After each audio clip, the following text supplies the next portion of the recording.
Copyright disclaimer under Section 107 of the Copyright Act 1976. Allowance is made for fair use for purposes such as criticism, comment, news reporting, scholarship, and research. Fair use is a use permitted by copyright statute that might otherwise be infringing. Non-profit, educational, or personal use tips the balance in favor of fair use.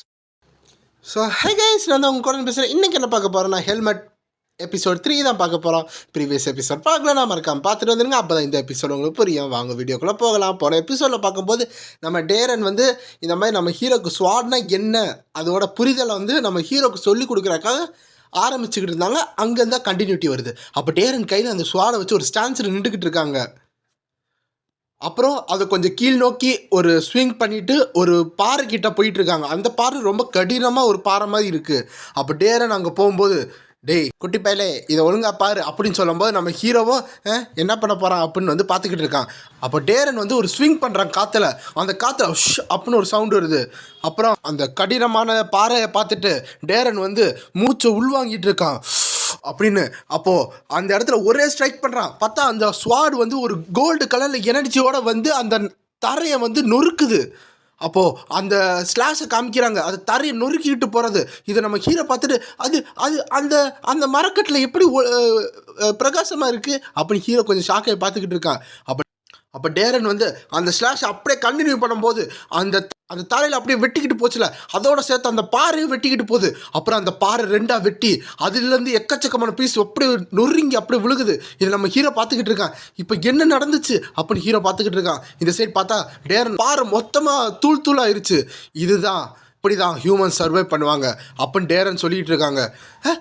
இப்போ இப்போ இப்போ என்னாச்சு அப்படின்னு hero வந்து கேட்டுக்கிட்டு இருக்கான். இது பேர் தான் விஸ் சொல்லுவாங்க. எப்படி டிமானிக் பீஸ்ட்டுக்கு டிமானிக் எனர்ஜி இருக்கோ அந்த மாதிரி ஹியூமன்ஸுக்கு இது ஒரு இன்விசிபிள் சோர்ஸ் ஆஃப் பவர் அப்படின்னு வந்து டேரன் எக்ஸ்பிளைன் பண்ணிகிட்டு இருக்காங்க. மட்டும் இல்லை குட்டி பையா, உன் உடம்புல வந்து அந்த சீட் ஆஃப் டார்க்னஸ் இருக்குது. அதுலேயும் வந்து எக்கச்சக்கமான சில ஆட்ரிபியூட் இருக்கும். அது போக இதையும் நீ சேர்த்து நீ கற்றுக்கணும் அப்படின்னு சொல்லும்போது நம்ம ஹீரோ வந்து அந்த செஸ்ட்டை பார்க்குறான். அந்த சீட் ஆஃப் டார்க்னஸ் அவன் இதயத்தில் தானே இருக்கோ, அதை பார்த்துக்கிட்டு இருக்கான். அப்போனா விஸ் ரொம்ப பவர்ஃபுல் போல். அப்போ எனக்கு ரொம்ப சந்தோஷம். எல்காவும் டேரன்னு பார்த்தனால எனக்கு ரொம்ப சந்தோஷம். இது ரொம்ப இன்க்ரெடிபிளாக இருக்குது, எனக்கு இது கற்றுக்கணும் அப்படின்னு ஹீரோ சொல்லிக்கிட்டு இருக்கான். அப்போ டேரின் வந்து நம்ம ஹீரோவோட நெத்தியில் பொடக்குன்னு ஒரு ஃப்ளிப்பை அடிக்கிறாங்க. நம்ம ஹீரோ அப்படின்னு கத்துறான். இந்த மாதிரிலாம் ரொம்ப அவசரப்படக்கூடாது, அவசரம் கொடுக்கக்கூடாது, உன் பாடி இன்னும் ரெடி ஆகலை அந்த விஸ்ஸை ஹோல்ட் பண்ணுற அளவு அப்படின்னு வந்து டேரியன் எக்ஸ்பிளைன் பண்ணிகிட்டு இருக்காங்க. இது போக முக்கியமான விஷயம் என்ன தெரியுமா, உனக்கு வந்து இப்போ ஸ்வாடோட புரிதலை தான் கற்றுக்கணும் அப்படின்னு டேரியன் சொல்லிட்டு இருக்கும்போது, அதுக்கேட்டா நீ அடித்த வலிக்குதுடா அப்படின்னு வந்து ஹீரோ வந்து கடுப்பில் கீழே விழுந்துக்கிட்டு டேரியனை பார்த்துக்கிட்டு இருக்காங்க. அப்போ டேரியன் ஹீரோவை பார்த்துட்டு, நீ மட்டும் ஒழுங்காக பண்ணல வச்சுக்கோ, உன் வாழ்க்கை ரொம்ப மிசரபுளாக மாறிடும். அது போக விஷயம் இல்லை, இதில் எக்கச்சக்கமான டிஃபிகல்ட்டி இருக்குது. அது போக நீ கற்றுக்கிற எல்லா நேரமும் உனக்கு பெயின்ஃபுல்லாக தான் இருக்கும். ஏன் இப்படி சொல்கிறேன், நான் கஷ்டப்படாமல் உனக்கு எதுவுமே கிடைக்காது. அதனால இந்த பயிற்சியை உன்னோட இதயத்தை மூலமாக ஃபாலோ பண்ணி கற்றுக்கணும். அதாவது முழுசாக நீ வந்து இதில் எஃபர்ட் போடணும் அப்படின்னு டேரியன் சொல்லிக்கிட்டு இருக்காங்க. ஒருவேளை நீ வந்து இந்த ஸ்வாடை நல்லா கற்றுக்கிட்டனா உனக்கு என்னோட ஸ்வாடை தரேன் அப்படின்னு சொல்லிட்டு இப்போ இருக்கிற அந்த உட்டன் ஸ்வாடை வந்து நம்ம ஹீரோ கையில் கொடுக்குறாங்க. நம்ம ஹீரோ அதை பார்த்துட்டு ஓகே அப்படின்னு சொல்கிறாங்க. அப்புறம் கொஞ்ச நாள் கழித்து நல்லா ஃபோக்கஸ் பண்ணு அப்படின்னு சொல்லும்போது நம்ம ஹீரோ கத்துற அப்படின்னு.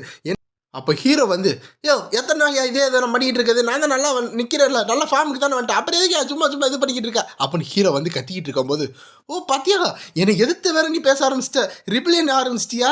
அது போக நான் உன்ட்ட என்ன சொன்னேன், நீ வந்து எல்லாத்தையும் கற்றுக்கணுன்னா நீ ரெஸ்பெக்ட்ஃபுல்லாக தானே பேசணும்னு நான் சொல்லியிருக்கேன் அப்படின்னு டேரன் சொல்லும்போது நம்ம அப்போ ஹீரோ இவ்வளோ நேரம் கத்திக்கிட்டு இருந்தால சரி ஓகே நான் வந்து ப்ராப்பராக தான் பண்ணிக்கிட்டு இருக்கேன் சார் அப்படின்னு நம்ம ஹீரோ சொல்லிக்கிட்டு இருக்கானா. இல்லை நீ ப்ராப்பராக பண்ணல அப்படின்னு சொல்லும்போது அப்படின்னு ஹீரோ வந்து கோவப்பட்டுக்கிட்டு இருக்கான். அப்போ என்னதான் ப்ராப்ளம், அதையாச்சும் சொல்லலாம்ல சாரு அப்படின்னு கேட்கும்போது அப்படின்னு டேரன் வந்து என்ன சொல்கிறாங்கன்னா, இங்கே ஸோ சின்ன பையனாகவே இருக்கானே, டேய் நீ வந்து ஒரு ஃபார்மை கற்றுக்கிட்ட, ஒரு ப்ராப்பர் ஃபார்ம் வச்சுருக்கனா நீ வந்து எல்லாத்தையும் தேர்ச்சி ஆனதுன்னு அர்த்தம் கிடையாது, நீயே கொஞ்சம் யோசிச்சுப்பாரு அப்படின்னு சொல்லும்போது, யோசிச்சு பார்க்கணுமா, என்னத்தை யோசிச்சு பார்க்கணும் அப்படின்னு ஹீரோ கேட்கும்போது, ஏன்னா நான் உனக்கு ஏன்னா எல்லாத்தையும் எக்ஸ்பிளைன் பண்ணிக்கிட்டே இருக்கணுமா அப்படின்னு டேரன் கேட்கும்போது, ஆமாடா நீ எல்லாத்தையும் எக்ஸ்பிளைன் பண்ணணும்டா, நீ வாட்டிக்கு எதுவும் எக்ஸ்பிளைன் பண்ணலாம், நான் என்னத்தை நான் தெரிஞ்சுக்க முடியும் அப்படின்னு ஹீரோ கத்திக்கிட்டு இருக்கான் பதிலுக்கு. அது போக நீ எது சொல்லணும், நான் எனக்கு என்ன தான் அண்டர்ஸ்டாண்ட் ஆகும், நீ வாட்டுக்கு உன்னை தூக்கி வச்சுட்டு நானும் ஏதாச்சும் கண்டுபிடிக்கணும், எப்படி நான் கண்டுபிடிப்பேன், நீ வாட்டுக்கு அமைதியாக இருக்க ஏதாவது சொல்கிறேன் அப்படின்னு வந்து நம்ம ஹீரோ பொறுமை இழந்துட்டு கத்த ஆரம்பிச்சிட்டான். இங்கே டேரன் வந்து பார்த்துக்கிட்டு இருக்கான் ஹீரோவோட அந்த லெவல் எப்படி வந்திருக்குன்னு. அப்போ டேரன் என்ன நினைக்கிறாருன்னா, பரவாயில்ல இவன் வந்து நான் ரியலைஸ் பண்ணாத அளவு இவன் கொஞ்சம் ஸ்ட்ராங்காக தான் மாறி இருக்கான். அதுவும் இந்த டைமில். அது போக இவன் பெருசாக எது கற்றுக்கலனாலும் இவன் எனக்கு கொஞ்சம் ஃபாஸ்ட்டாக தான் எல்லாத்தையும் பண்ணிக்கிட்டு இருக்கான். அதாவது ஃபாஸ்ட்டாக அச்சீவ் பண்ணிக்கிட்டு இருக்கான். அதோடு இந்த சீட் ஆஃப் டார்க்னஸ்ஸை ஹியூமனுக்கு யாருக்காச்சும் இன்ஃப்ளூயன்ஸ் ஆச்சுன்னா அவங்க உடனே இந்த வைலன்ஸ் பார்த்துக்கு போக ஆரம்பிச்சிருவாங்க. அதாவது கண்ணில் என்ன படுதோ அதெல்லாம் வந்து அழிக்க ஆரம்பிப்பாங்க. அதுக்குமான விஷயம் என்னென்னா இவன் இந்த டீமானிக் பீஸ்டோட சேர்ந்து தான் வளர்ந்துருக்கான். ஆனால் இவனை பார்த்தா ஒன்றும் அவ்வளோ வைலன்ஸ் ஆன மாதிரி தெரியல. இவன் கொஞ்சம் வித்தியாசமாக தான் இருக்கான். அது போய் இவன் மற்ற குழந்த மாதிரி இல்லை. அதாவது யாருக்காச்சும் இந்த மாதிரி அஃபெக்ட் ஆச்சுன்னா அந்த டார்க்னஸ் உள்ளே வந்தாவே ஈவில் பார்த்த மாதிரி போகும். ஆனால் இவனை பார்த்தா அப்படி இல்லை. அது போக உறுதியாகவும் இருக்கான். விட்டு கொடுக்கக்கூடாதுன்னு அந்த எண்ணமும் இவனுக்கு இருக்குது. அதோட இவன்கிட்ட ஏதோ சரக்கு இருக்குது அப்படின்னு டேரன் நினச்சிக்கிட்டு சரி அப்போ நான் உனக்கு ஒன்று சொல்லித்தரேன் அப்படின்னு டேரன் வந்து ஹீரோக்கு முன்னாடி வந்து நின்றுக்கிட்டு இருக்காங்க. அப்போது ஸ்வாடை ஸ்விங் பண்ணுறாங்க. பார்த்தா ஹீரோ கையில் ஸ்வாட் இருக்கும்ல, அதை வந்து அதில் ஒரு கையை மட்டும் டேரன் அடிக்கிறாங்க. நம்ம ஹீரோ வந்து அப்படின்னு கத்துறான். நீ இன்னும் வளர வளர வீக் ஆகிட்டு தான் இருக்க அப்படின்னு டேரன் கொஞ்சம் நக்கலாக சொல்லும்போது டேய் அடிக்கிட்டேடா எதுக்கு நான் கையில் அடிக்கிறேன் வலிக்குது இல்லை அப்படின்னு ஹீரோ வந்து அழுதுகிட்டு கத்திக்கிட்டு இருக்கான். சரி அது எப்படி இருந்துச்சு அப்படின்னு சொல்லும்போது என்ன எப்படி இருந்துச்சு ஏதாச்சும் டிஃப்ரென்ஸ் தெரியுதாடா அப்படின்னு வந்து நம்ம டேரன் வந்து ஹீரோட்ட கேட்கும்போது டிஃப்ரெண்ட்டா அப்படிலாம் ஒன்றும் இல்லை அப்படின்னு ஹீரோ சொல்லும்போது சரி உன் ஆன்சரை வச்சு பார்த்தா உனக்கு இன்றைக்கி சோறு வேணாம்னு நினைக்கிறேன் அப்படின்னு சொல்லும்போது என்னது இல்லை நான் தான் யோசிக்கிறேன் எனக்கு சோறு நான் யோசிக்கிறேன் அப்படின்னு வந்து ஹீரோ சொல்லிக்கிட்டு இருக்கான். அந்த பெயின் வந்து கொஞ்சம் டிஃப்ரெண்ட்டாக தான் இருக்குது. முன்ன மாதிரி வலிக்கலை. அது போக ஸ்பீடு கொஞ்சம் பார்க்க முடியுது. அது கொஞ்சம் டிஃப்ரெண்ட்டாக தான் இருக்குது. கரெக்டாக சார் அப்படின்னு வந்து நம்ம ஹீரோ கேட்குறான். அதுலேயும் வந்து உங்கள் மூமெண்ட் வந்து ஒரே மாதிரி தான் இருக்குது. ஆனால் அதில் ஏதோ ஒரு குறை இருக்கிற மாதிரி இருக்குது அப்படின்னு ஹீரோ சொல்லிக்கிட்டு இருக்கானா. அப்போனா உனக்கு இப்போ அண்டர்ஸ்டாண்ட் ஆயிடுச்சா நான் அவுட்டர் அப்பியரன்ஸ் வச்சு நம்ம இமிட்டேஷன் பண்ண அது வந்து பத்தாது அப்படின்னு வந்து நம்ம டேரன் சொல்லிகிட்டு இருக்காங்க. ஏன்னா ஹீரோ இவ்வளோ நாளாக வந்து இமிட்டேஷன் தான் பண்ணிகிட்டு இருக்கான். அதை தான் வந்து எக்ஸ்பிளைன் பண்ணிகிட்டு இருக்காங்க. அதாவது ஒரு மஸ்குலாக இருக்கிறதுக்கும் ஒரு மசில் இருக்கிறதுக்கும் எக்கச்சக்க டிஃப்ரென்ஸ் இருக்குது. அது போக உங்கள் கையில் வந்து அந்த ஃபிங்கர் டிப்பில் கூட அந்த பவரை எடுத்து சொல்லட்டணும். அந்த மூமெண்ட் ஸ்பீடு அதோட ஃப்ளோ அது எல்லாத்தையும் நீ வந்து ஸ்வாடோட ஒன்றி போகணும்.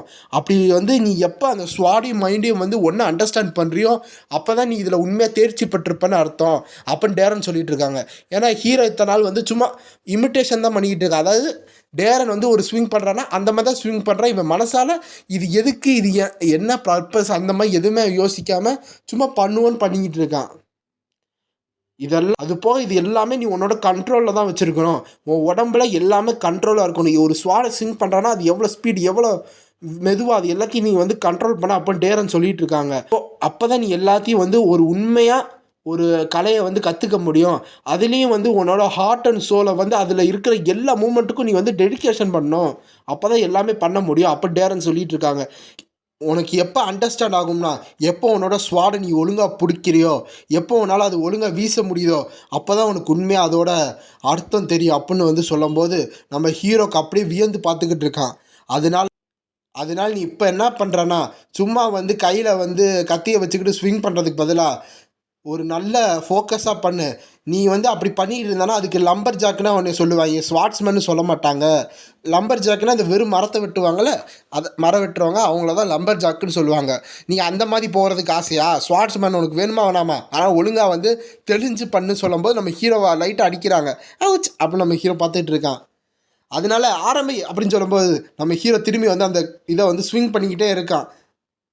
அப்போ வந்து கொஞ்ச நேரம் கழித்து நம்ம ஹீரோ டேரன் வந்து ரெஸ்ட் எடுக்கிறது ஒரு பார்ட்டு தான் சொன்னான். அது போக நான் வந்து இப்போ ஸ்வாட் ஸ்விங் பண்ணல இருந்தாலும் எனக்கு போர் அடிக்குது. இந்த ரெஸ்ட் எடுக்கிறதே எனக்கு போர் அடிக்குது அப்படின்னு ஹீரோ வந்து அந்த ரிவர் சைடு வந்து புலம்பிக்கிட்டு இருக்கான்.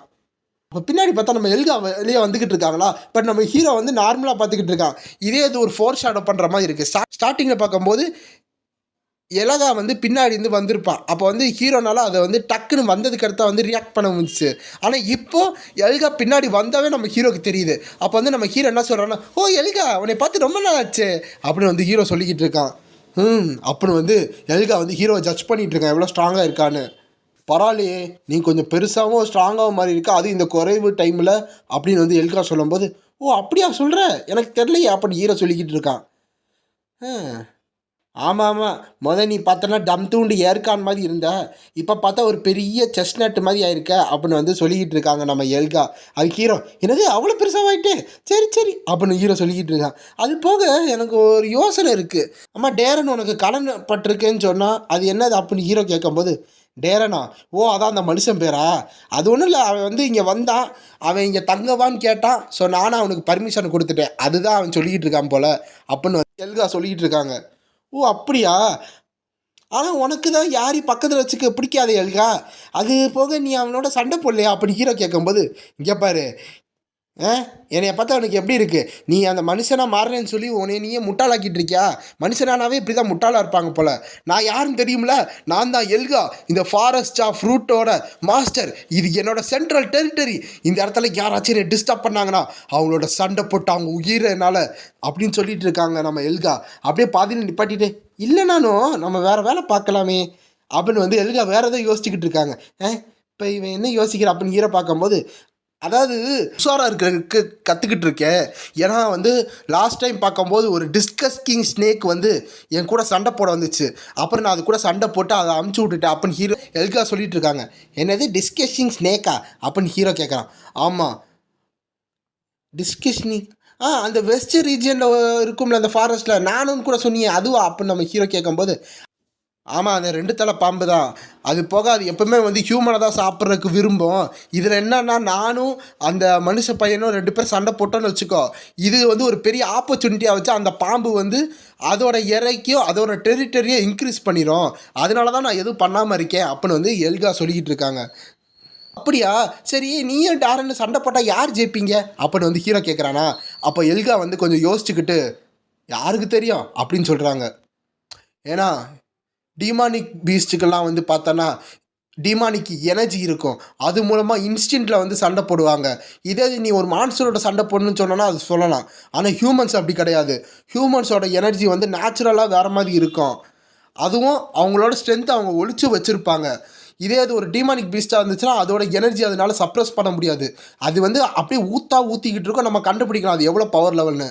ஆனால் ஹியூமன்ஸ்னால முடியாது அப்படின்னு வந்து எல்கா எக்ஸ்பிளைன் பண்ணிகிட்டு இருக்காங்க. நம்ம ஹீரோ அதை வந்து கேட்டுக்கிட்டு இருக்கா. ஓ அப்படியான்னு, சரி அப்போ உன்னால் வின் பண்ண முடியாதா எல்கா அப்படின்னு வந்து நம்ம ஹீரோ கேட்குறான். நான் தெரியாதுன்னு சொன்னேன், அது போக அந்த நாணம் இருக்குல்ல, அதுக்கும் இந்த மனுஷன் மயிருக்கும் சுத்தமாக ஆகவே ஆகாது. ஏன்னா நாணம் வந்து எப்போல்லாம் வந்து இவனை தொட வருதோ, அதாவது வேட்டையாட வருதோ, அப்போ இந்த மனுஷ பையன் அவனை விரட்டி அனுப்பிச்சிருவான் அப்படின்னு வந்து எல்கா சொல்லிக்கிட்டு இருக்காங்க. ஓ அப்படி எதுக்கு அந்த நாணை வந்து வெறுத்துக்கிட்டு இருக்கு, அதாவது சும்மா இருக்கிறவன் வந்து எதுக்கு சீண்டிக்கிட்டு இருக்காது அப்போ நம்ம ஹீரோ கேட்குறான். ஏன்னா அந்த மனுஷ பையன் வந்து நானும் கட்டி வச்சுருக்க ஒரு டிஸ்கஸ்கிங் ஏரியாவை வந்து டிஸ்ட்ராய் பண்ணிட்டான் அப்படின்னு வந்து எல்கா சொல்லிகிட்டு இருக்காங்க. டிஸ்கஸ்கிங் ஏரியாவா அப்படின்னா அப்படின்னு வந்து நம்ம ஹீரோ கேட்குறான். எல்கா வந்து நம்ம ஹீரோ பார்த்துக்கிட்டு, ரொம்ப க்யூரியஸாக இருக்கியோ அப்படின்னு கேட்கும்போது, ஆமாம்மா நான் ரொம்ப க்யூரியஸாக இருக்கேன், என் க்யூரியாசிட்டிக்காக பாரு நான் கேட்குறேன், நீ சொல்லு எனக்கு வேணும் அந்த டீட்டெயிலை சொல்லு அப்படின்னு ஹீரோ கேட்டுக்கிட்டு இருக்கான். சரி அப்போ நான் சொல்கிறேன் அப்படின்னு சொல்லி நம்ம ஹீரோவை வந்து எல்காக்கு பின்னாடி உட்கார வச்சு எல்கா அங்கேருந்து ட்ராவல் பண்ணிக்கிட்டு இருக்கான். நான் சொல்கிறதோட உனக்கு நான் அது காமிக்கிறேன் அப்படின்னு சொல்லி அங்கேருந்து ட்ராவல் பண்ணி போய்கிட்டு இருக்காங்க. அப்போ வந்து நம்ம ஹீரோ அங்கே ஒன்று பார்க்குறான். இதுதா அப்படின்னு பார்க்கும்போது, ஆமாம் இதுதான் நான் சொன்ன அந்த டிஸ்கஸ்டிங் ஏரியா அப்படின்னு வந்து எல்கா சொல்லிகிட்டு இருக்காங்க. அங்கே பார்த்தா எக்கச்சக்கமான ஹியூமன்ஸ் வந்து அடிமத்தனத்தில் வேலை பார்த்துக்கிட்டு இருக்காங்க. இதுதான் ஹியூமன் ஃபார்ம் அப்படின்னு வந்து எல்கா அங்கே காமிச்சிக்கிட்டு இருக்காங்க. அதோட இந்த சாப்டர் முடியுது. இந்த வீடியோ உங்களுக்கு பிடிச்சிருந்தா மறக்காமல் லைக் பண்ணி ஷேர் பண்ணி சப்ஸ்கிரைப் பண்ணிடுங்க. Bye guys.